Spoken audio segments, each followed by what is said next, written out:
listening to Cooper Talk. Welcome to Cooper Talk. I'm your host, Steve Cooper, and remember, I'm only as hip as my guest.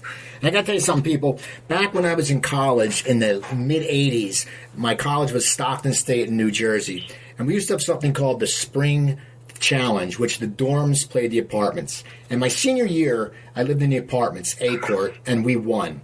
And we played one song over and over that night because all through our years in college, we always heard it and it meant something to us. And to this day, when I hear American Pie, it takes me back to that young guy with a full head of hair, worrying about getting beer.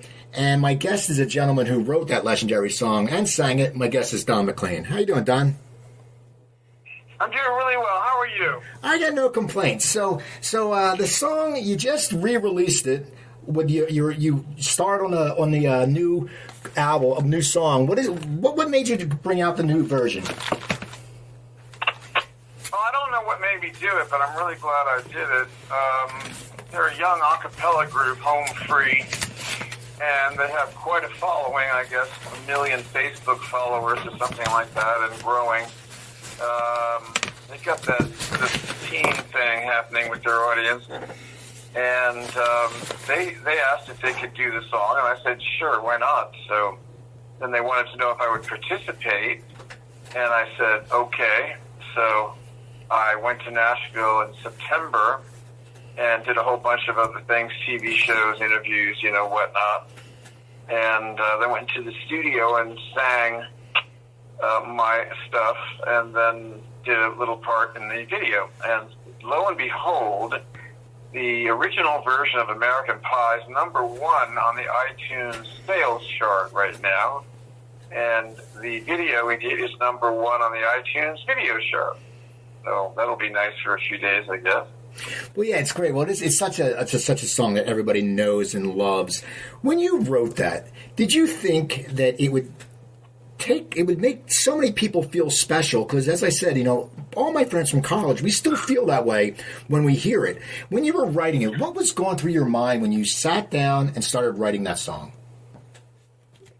Well, first of all, it's 2 questions. The first question, I never thought that anything I would do would last this long. I really only wanted to make a living with a guitar, and there were a lot of ways to do it, and maybe have a house someday or something like that. I had very low expectations, and my main focus was my writing and my singing, and also if I was an opening act or on a concert, to destroy the opening act so that I would get the best review out of the show. I was very aggressive, trying to claw my way up the ladder in show business, and that was throughout a lot of the 1960s. And then, I started making records, and the minute I did, with Tapestry, the first album, I became a headliner in all these nightclubs and concerts in colleges around the country, and the album got played all the time on underground radio, FM, and they played the whole record and stuff like that.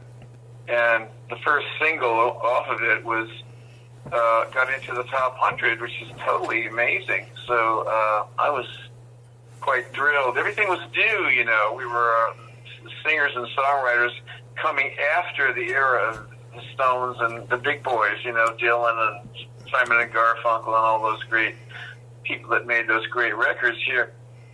This little group of singer-songwriters started getting the public's attention, and I was amongst them. And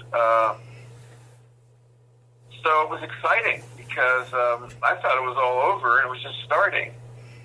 And Tapestry was very important to me and to, as I said, to FM radio. And then I working on the second record, and I wanted to do a big song about America. Now I was with Pete Seeger, who was a protest singer, and there was a lot of discussion of America, what it was doing right, what it was doing wrong in the eyes of most of those people. It never did anything right. I did not agree with that, which is why I parted company later on. But in those days, there was a lot to be against. The Vietnam War and civil rights was happening, and do a whole lot of things. But I started thinking, I want to do this, but I want it to be about what America really is, rather than just, you know, the mountains and the valleys and the beautiful oceans and all that, you know. And so I came up with this idea that politics and music influence each other going forward. So the song starts with Buddy Holly, but it goes forward. And if, you know, it was just a theory, an idea. You know, I never knew that I'd have 50 years to see whether it was right or not. You know, but here we are. You know, 50 years later, and you got this guy Trump who stands for nothing and believes in nothing, and you've got music that doesn't matter, and it's all made by machines anyway, and the theory continues to be correct. Now, I, you know, when you think about it, it was an 8-minute song. When you sat down to start writing it, you know, you had your message. You're a prolific songwriter. You know where you're going to go. Well, you think you know where you're going to go. How did it end up getting so long? I didn't know where I was going to go. I never know where I'm going to go. I don't even know what I'm doing. I don't know what I'm doing, and I don't know where I'm going to go. I haven't written much in the last few years. All of a sudden, I got a whole album of songs ready to go for this year. One thing led to another. I started, and I went through this phase. And then what happens when you get a bunch of songs? In the case of the American Pie album, which really is the thing that we're celebrating this year because the album is full of famous songs, you get it. For example, I had about 8 or 9 songs, and they were all talking back to me and saying, "We don't have what we need. There's a big song that's missing from this. You got to find it." And that will be, then you'll feel satisfied with this. And when American Pie happened, this is it. You know, boy, this pulls everything. This makes everything else look weak that I thought was strong. You know, you're always trying to do that. You know, if you've got something going, you think it's really good, stand back, you can do better. You know, always, whenever you're writing a song, you can do better. That line is not good enough. So, and be very critical about what you're doing. There's a lot of backslapping and praising that goes on in the music business, you know, blah, blah, blah, blah. And it really, the people that really do the good stuff are the ones that are not satisfied.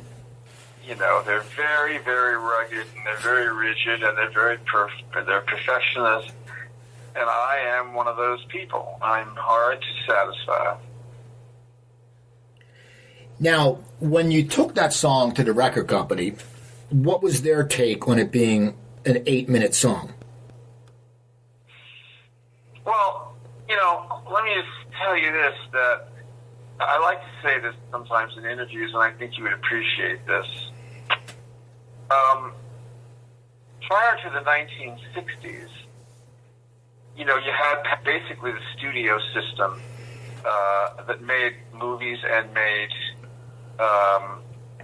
records.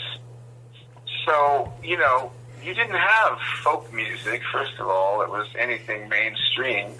The Weavers were the ones that changed all that. In 1948, they managed to have hit records of songs by Woody Guthrie and Hughie Ledbetter and all kinds of people that no one ever heard of.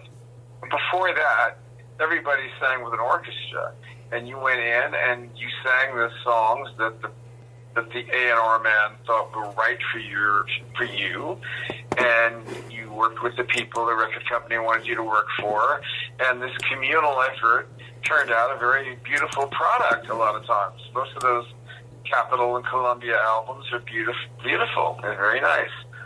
But then you come to the 60s, and everything is different. Movies are being made independently by people, starting, I suppose they say, with Easy Rider, but I think it probably was before that. And albums were being made by the artists, and they were I was doing everything. I was arranging the songs, writing the songs, chose the producer, found the studio, argued with everybody. You know, I was pissed off all the time because something wasn't right. I was in charge of everything. And that's the same with all the others, the Beatles, the Stones, Dylan, whoever they were probably always angry at somebody. And then you create this work and you offer it to the record company. So I didn't care what they thought. This is the second record. And that's the song. And they loved the song. And they didn't care what I thought. They immediately cut it down to 2 minutes and made it number one. and then they came back and they said, well, we can't put it out on one side, so we got to do a side one, side two kind of single. They did that, and then people bought the album, and they said, we don't like any of this. We don't like that little song, and we don't like that two-sided single. We want to hear the whole thing like it is on the album. So they play the album cut when they were playing the top 40. And the 8-minute song went to number one. And it's number one right now on iTunes on the sales chart from 50 years ago. It is amazing, when you think about it. 50 years and the song is still, just great and people love it. Now, how did you... Let me just say one more thing. The funny thing is when you say 50 years, that really stops you. But until that number popped up, you would always hear, oh, that's American Pie. And you wouldn't think of it. You didn't think about how long ago it was. And there's a lot more coming down the pike. A lot more tunes coming down the pike soon that are 50 years anniversaries, because a lot of good songs and a lot of very good artists were operating in those times. There's a lot of competition. But the way I like to say it to people, because it's the way the media has changed the way we think, what about a song that was famous in 1910 and it's now number one in 1960? Right. That really, I think, makes it even more crazy. Yeah. And it says more about why people think they can just reach back and sort of touch Elvis Presley in 1956. You can't. He's gone, Now, what made you go down this road of being a musician? I know when you were young you had asthma, so how did you overcome that and become a singer who has sung for years? Well, I got to tell you, I wasn't nice to my body. I smoked, when I was young. I smoked in high school. I smoked other things afterwards. I was pretty ripped a lot and smoking stuff. And so I wasn't good to my lungs. But then I quit everything about 40 years ago and just said, I'm not putting any smoke in my lungs anymore.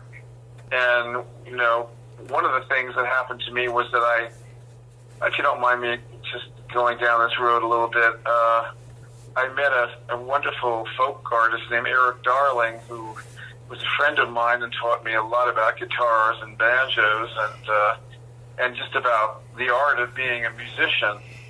And he suggested that I go to a singing teacher that he knew. And this guy was very interesting. And I stopped smoking, and this was in the 60s, and started doing these exercises and began cleaning out my vocal cords and throat of stuff that was in there. And you'd be surprised what stuff can get in there. And all of a sudden my voice became very clear, almost like a bell. And I held on to that. And there were times, when I would relapse and drink too much or start smoking something, but then I'd quit again. I always was quitting because I wanted that sound. The voice and the sound kept me from going too far in the wrong direction, which is kind of interesting.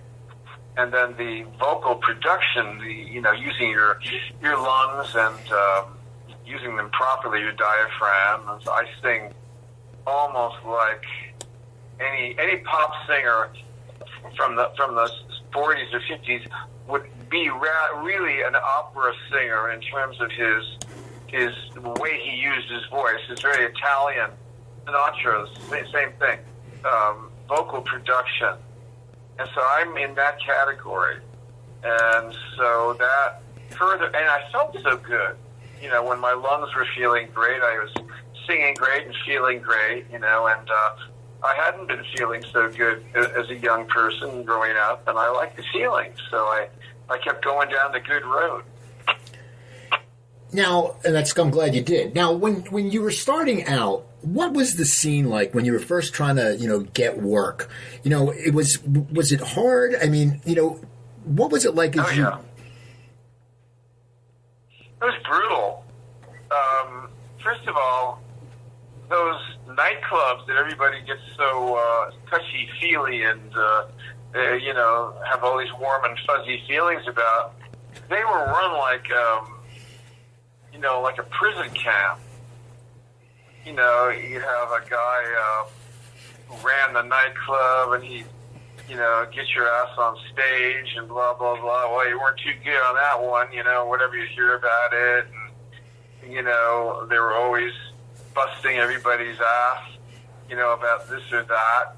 And it was a rough scene, and you could easily, if you didn't do well, you wouldn't get hired again, and there were a lot of us around, trying to play these little joints. And anyway, just to back up a little bit and tell you how things worked. The way things worked were that you came to New York somehow. This is the way it worked on the East Coast. And you tried to get a manager or something like that. And the manager would get you maybe an agent, and then the agent would start to get you a job. And, you start at the bottom as a second act or whatever, a third act on a 3-act bill, and you would learn to perform. And they didn't give a rat's ass about the first act or the second act. They wanted the main act, and I was on the undercard for a lot of years, and I learned how to steal a show. See, that's the thing, and that makes you ready for when you're going to be the star. And so I had a lot of time, doing that. And when you're about ready to steal a show, then the manager can feel that you're ready for a recording contract of some sort. Now, that is a whole different thing. He will bring people down to see you.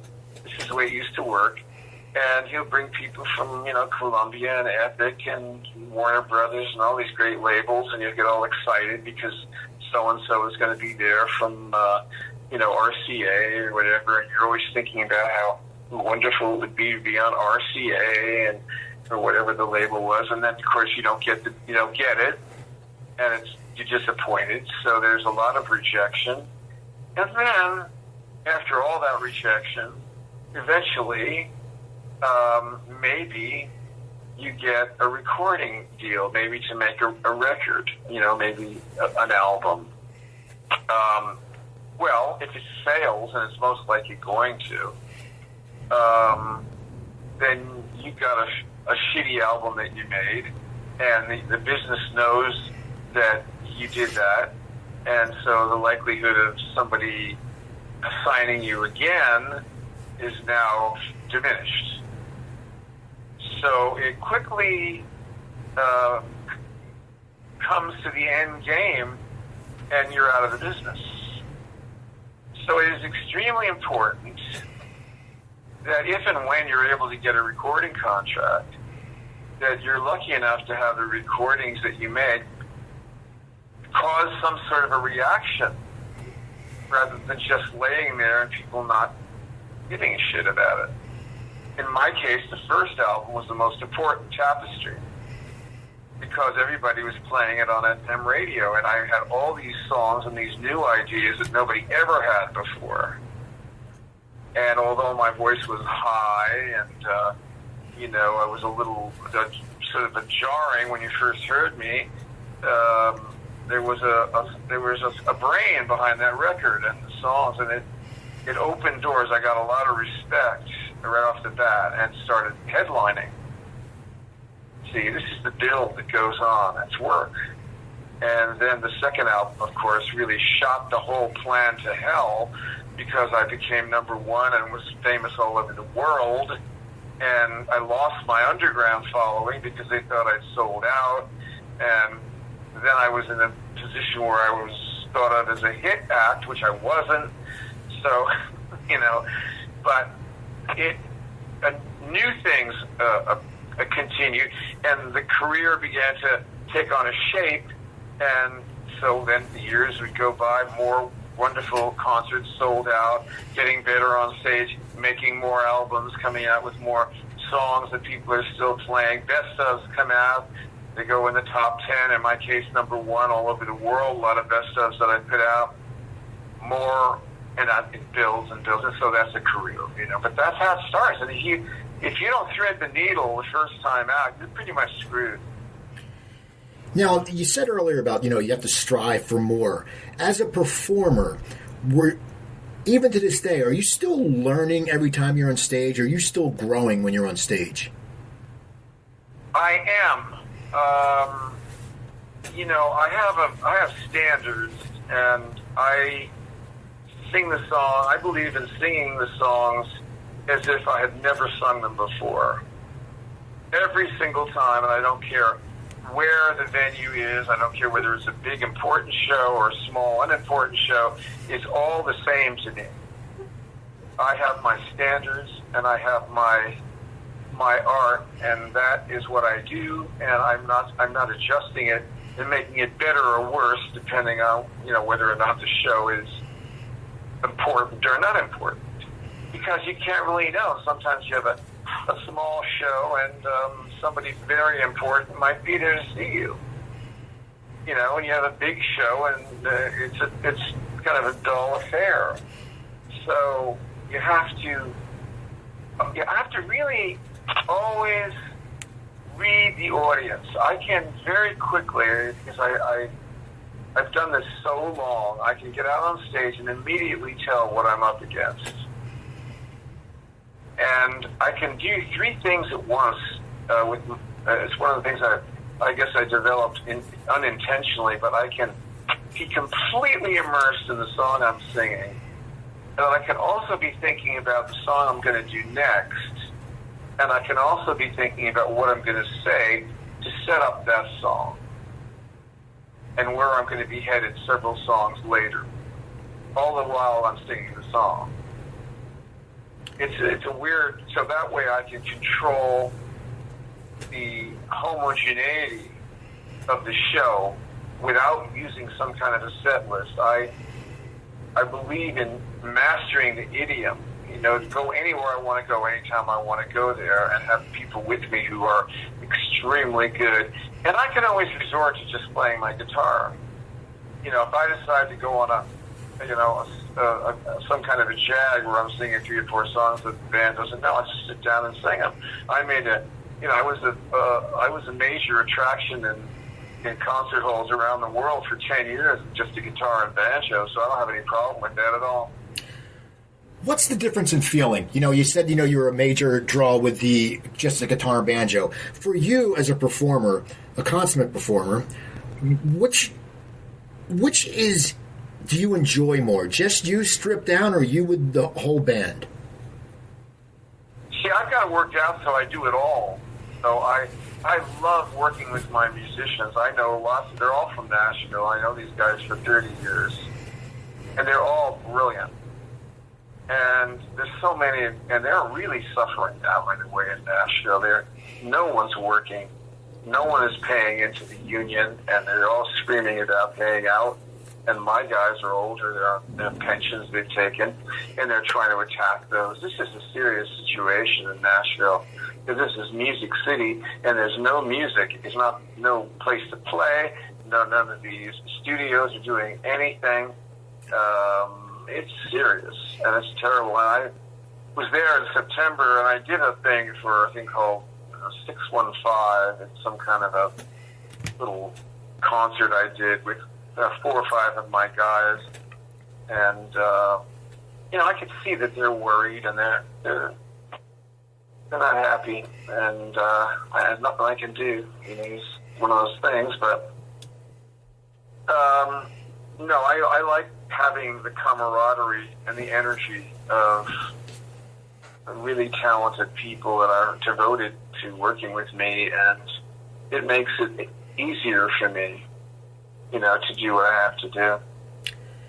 Now, I know you're involved with the National Independent Venue Association. Tell me a little about that and how you got involved with that.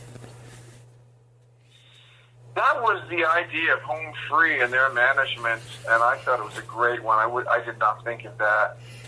And I said, that's great. I love that idea, because one more year of this, and there's going to be a whole lot less places to play in this country, and it's going to take a long time to come back, because who wants to invest in an enterprise where you can't know if another pandemic is going to come down and wipe out the audience again? You know, that's not going to be a great thing for people to put money into. And I know, because I played hundreds and hundreds of these theaters around the country in 50 years, and many, many times you have a woman's group or a family or some organization, and usually it's a group of people that are very proud of renovating that theater and keeping it going, and it's their baby. And they bring all sorts of performers. We have a place called the Strand in Rockland, Maine, and that used to be a movie theater, and the guy came in and renovated it, and they have everybody that you can think of comes to Rockland, Maine to play in that theater. And now I'm sure it hasn't had a show in more than a year. I mean, what are they going to do? I don't know. Now, I know you have the Don McLean Foundation. Tell me about that, because that's in Maine, right? Yeah, that's something. That's a federally sanctioned foundation, and I put money into it. And I do things like support the Portland Salvation Army and buy things because of these poor homeless people in the bitter winter of Maine. You know, I like the idea of them having sleeping bags and gloves and clothes. The idea of being poor and cold and it's awful. And so if I'm going to work. I work with them, and I do other things with soup kitchens and homeless shelters in that state. But when I die, everything I have really is going to go into it. And it'll be national, we'll give money every year, and have my home in Maine will be used as some sort of a place where events will occur and things like that. Tell me about the song "The Legend of Andrew McGrew," because that's it seems it's so interesting. I was reading about that. Tell my listeners about that song and what it led to. Well, it was about 1974, I guess, and I was working on an album with one of my favorite people, who unfortunately has passed away, Joel Dorn. And Joel Dorn made probably 200 fabulous jazz albums, and he was like a jazzer himself. He was funny as hell, and he was incredibly sensitive and creative. He's a very strong man, and I loved him, and he was just kill me, the things he would say, and I would say things to him that would drive him nuts too, that he'd like a lot. And like I said once to him, he wrote, the last album we did together was called Rearview Mirror, and I had a lot of unreleased material, and we put out all this. We really did a beautiful job with that record. And I said, my father was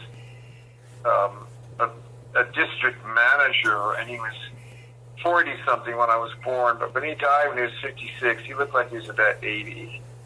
He had wispy white hair and sallow complexion and heart condition, and and his life went by in a second, and so I said my father was terrified that I was on the road, because I wanted to be a musician, that I was on the road to the circus.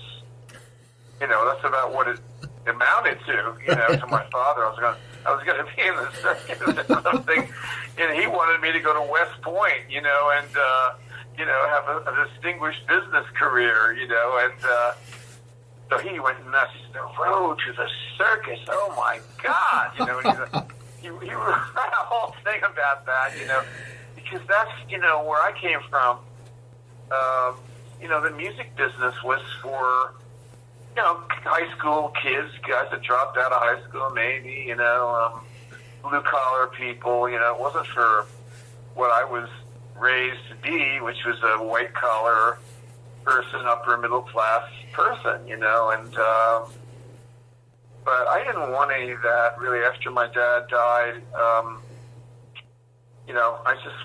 Anyway, so I was working on this album with Joel, and it was a very unusual time in my life, and I wrote this song called Homeless Brother, and I had the cover of the album done by a Spanish artist who was married to my first wife's sister. He was my brother-in-law at the time.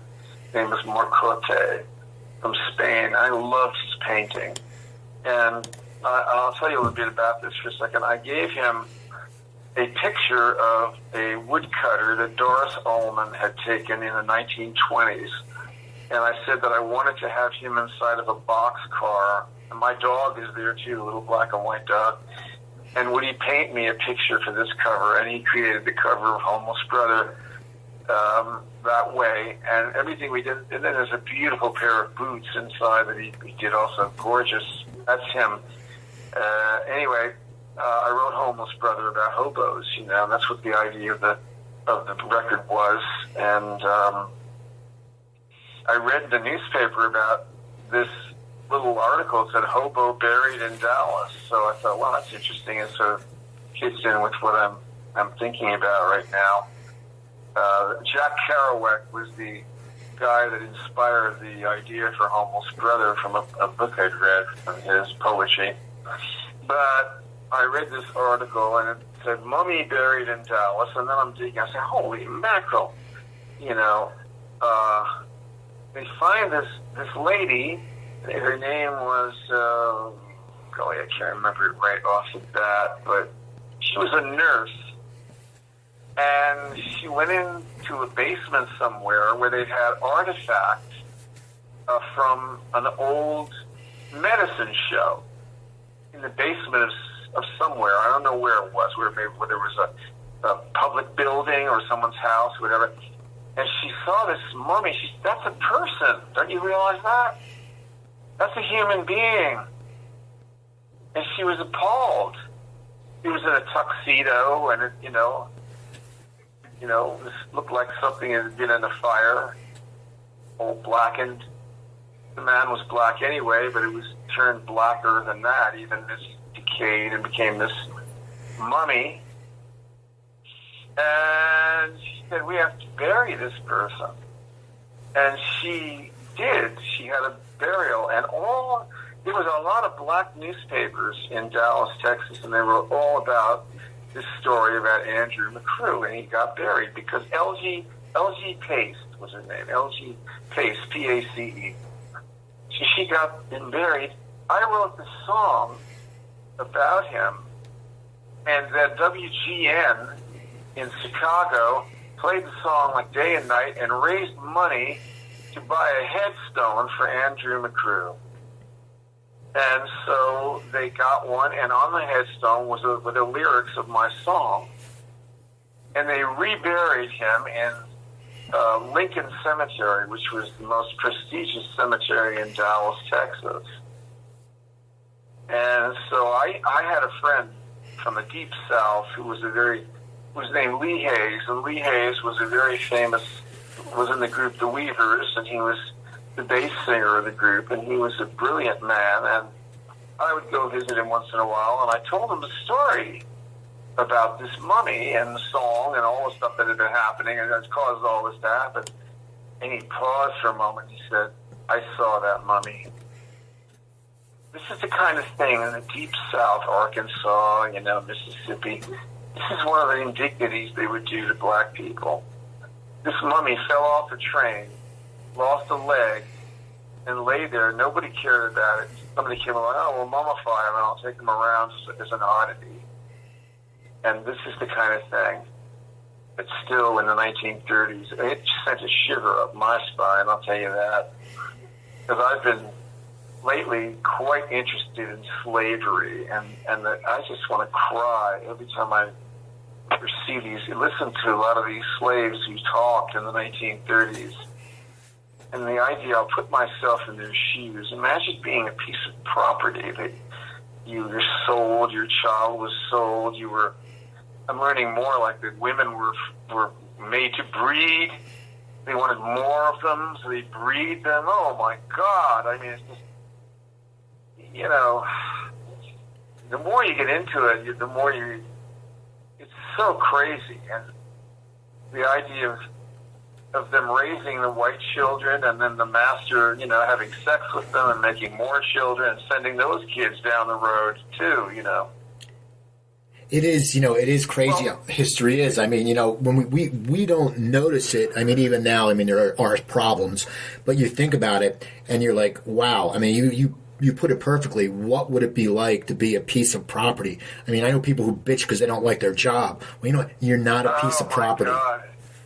But it's going on all over the world right now. In all sorts of weird-ass countries, there's still slavery. It's still going on.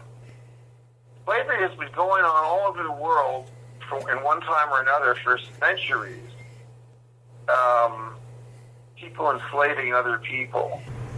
What is one question that nobody ever asks you and you wish they would? That's a funny question.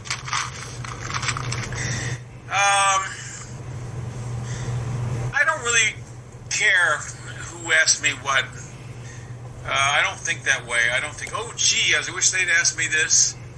I answer whatever questions they ask me, and I take note of whether or not they were intelligent or stupid questions, and I answer them respectfully regardless, and that's about it.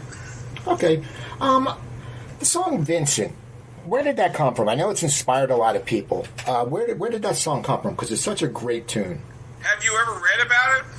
I read about it, but I want you to explain to people because not everybody knows. No, but I want you to tell me what you read about the song. Okay, I read that you were reading a book on Van Gogh, and you saw the picture, Starry Nights, and it inspired you. That's right. So that's what I would have told you. You know that already. So how I did that has to do with how my mind works and what I was feeling that day. And I thought it was a good idea to write a song about an artist. And there you go. That's how it happened. You just told me. Okay, well, there we go. We're off to a good start. I'm reading your mind today. That's a wonderful thing. The music, when you got nominated, or when you got inducted to the Songwriters Hall of Fame, how much of a great honor is that to be recognized by your peers and to show that you've been just a force in the music industry for a long time? Well, it's very nice, and all that stuff, Rock and Roll Hall of Fame, everything, Grammy Hall of Fame. And if you do things that are important to people, and you go along and you get to be an old person like me, you get things like this happening. They're kind of like sort of like a gold watch, something like that. I don't know how much, it really matters. Because there are certainly a lot of singers and songwriters that I knew along the way that weren't known all that well and didn't have this type of thing. But, I'm very thankful that things have happened the way they have. But I never lobbied for anything. I didn't have the record company and all these people go and say, make Don a member of the Rock and Roll Hall of Fame or make Don a member of this or that or the other. I never had that. It just happened spontaneously. So I like that the best. When something happens, when you're not trying for it and people feel you really deserve it. Now, you mentioned yesterday you have a whole new album's worth of material. What is the sound? What's it going to sound like? And have you grown in your writing style as you've gotten older? Well, I think I've probably gotten worse, because my mind isn't as sharp as it was when I was young. I'm not as enthusiastic. I'm not as focused, but I'm still very good. And, you know, it's like Catfish Hunter says, even if I don't have stuff, I can still pitch. Okay? So my pitching is better than most of the guys now who have stuff. So it's still worth making a record. Now, do you miss touring? Because it's been such a big part of your life, and you've played all over the world. You've headlined gigs everywhere. You've played in front of, millions over your career. Is it affecting you mentally that you haven't been able to go out on the road during this whole coronavirus? No, I'm really happy to be home. But the world is my home. And no matter where I am, I'm at home. To not be singing and performing doesn't bother me at all, because the time will come when I'll get going again, and then I'll miss the old pandemic days when I could sleep as late as I wanted to, or work on this or that, and not worry about something immediately requiring my attention. So I'm enjoying the time right now, and I'm ready for when that time will change. Now, do you have any hobbies? You've done so much. I always wonder, people who've toured the world and done so much, I wonder if they have hobbies. I know you've raised horses before. Are you still doing that? Well, I still keep horses, but I don't raise horses. I know a lot about Western riding and about the West and history and Western movies and all sorts of things. Silver and guns and hunting knives and spurs, and I'm way into all that stuff. So now and then when I'm out here in California, I think, gee, I'd like to have a nice 6-year-old horse that I could fool with.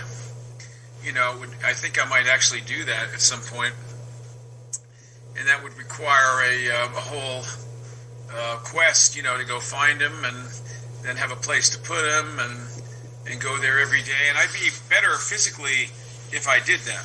And I'm probably going to do that, actually. That's in my mind. But in Maine, I have a huge property there that's being caretaken, and the horses are looked after. And it wouldn't be the same without them on the property. You have to have horses there. So I love that animal. I really do. It's a wonderful animal. When you ride a horse and you're in the forest with other people or by yourself, you're like on the back of a prehistoric animal, and you're flying through the forest and jumping over logs, and you're like the wind. You're really part of it. It's not the same as walking a dog or petting a cat, or feeding a goldfish. It's a physical thing. Your body and his body are one, and you're intimately aware of and extremely heightened by the experience of having him under you. So I highly recommend it for people of any age. And you will get thrown, and you will get bitten, and you will get kicked, but it's worth it. You're a guy from New Rochelle. What got you into horses? Because you don't think of horses in New Rochelle. Well, for a guy from New Rochelle, what got me into folk music and rock and roll and singing and playing guitar? That's what Castles in the Air is about. Leaving all that behind and deciding that I was going to have a life that was completely unique, that I was going to do whatever I wanted to do. My life is a result of me doing exactly what I want to do. I have never had a boss. I have never had anybody tell me what I should do in the future. I have figured out what I wanted to do. I have set goals for myself. I have achieved those goals. So one day, I'm a big Western movie fan. Old Westerns. Ken Maynard is my favorite. And he does trick riding. And he's a maniac, Ken Maynard. He was all kinds of problems with the studios, and He flew planes. He wrote his own scripts. The guy was incredible. And so one day I said to myself, this is back in the 70s, I want to know how you ride a horse. You know, I've seen people do it, and I just can't figure out how they do it. So I got a horse, and it was a little Appaloosa barrel horse owned by a little girl from Stormville, New York. And it was a fast horse. And he taught me everything I needed to know about him. And I had him for probably 10 years.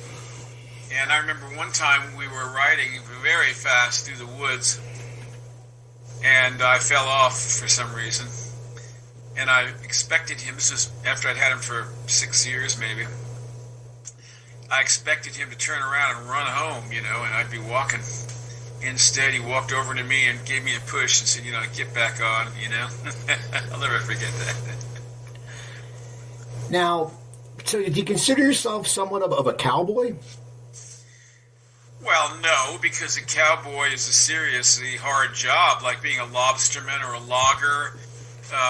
It's the kind of things that, you know, like Pete Seeger was a Harvard man, and he would sing about logging and cowboying. He didn't know a damn thing about any of that stuff.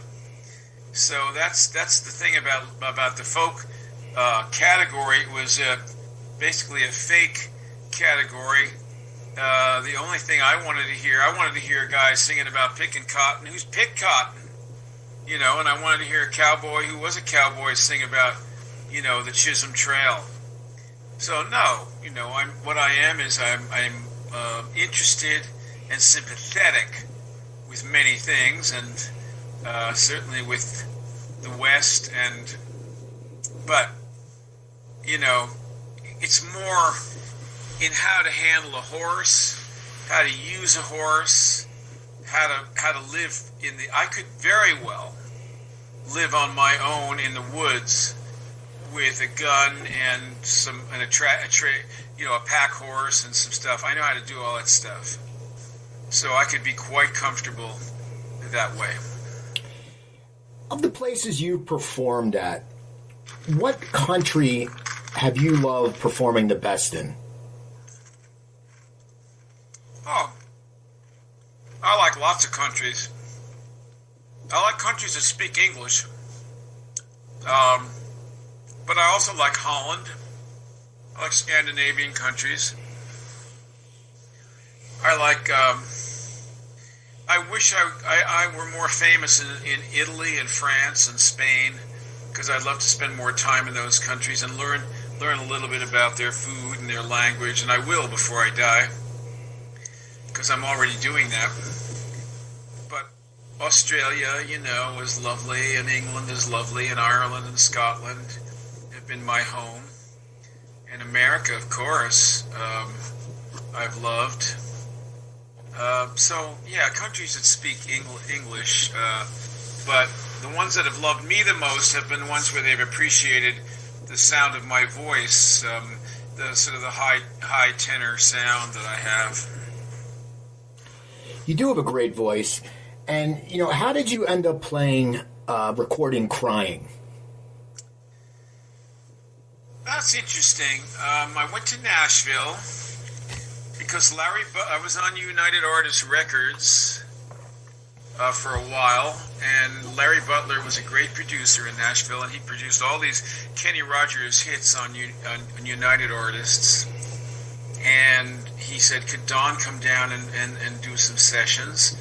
And I was kind of reluctant, because everybody I ever heard go to Nashville ended up having a kind of a Nashville sound, and I didn't really want that.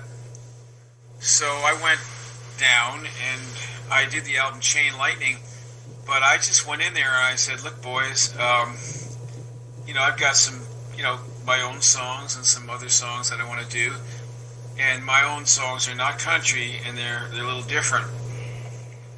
Well, they were so happy to have something different to sing, you know. They loved me. So we did Chain Lightning, which is about a 7-minute song. and we did a lot of other of my songs, and then we did Lotta Lovin', which is Gene Vincent's song. It killed that. If you can ever hear my version of Lotta Lovin' from the Chain Lightning album, that's one of my favorite songs, favorite recordings I ever made. And that has Tommy Allsop and Bob Moore on bass, and Pig Robbins, and Ray Edenton, the Jordanaires. Man, that rocks.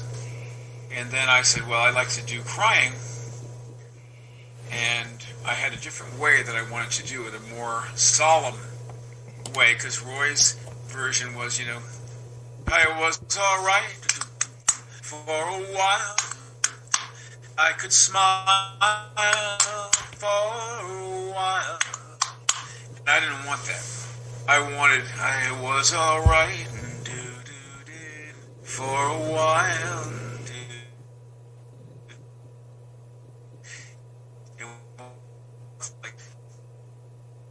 Song was near the end. The tension was outrageous. And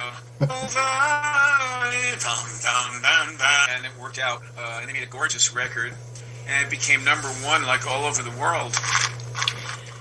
You've performed with a lot of people through the times. You've shared the stage with people. Who are some of your favorite people, and is there anyone that you wish you could have performed with, but you never got a chance to? Well, performing with somebody is one thing. Making a record is something else. There's people I'd like to make records with. I'd make a record with a lot of people. Willie Nelson, Bob Dylan, Paul McCartney, Mick Jagger. I mean, there's a lot of people I'd like to make records with. I did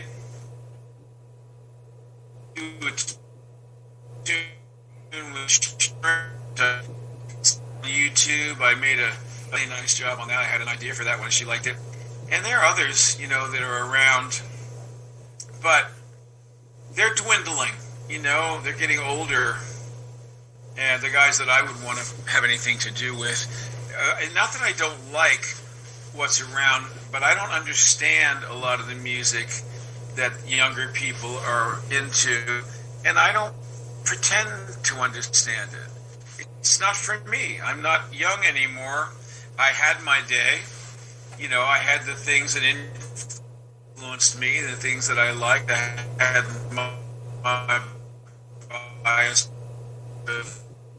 addictions, and they're gone, people's music.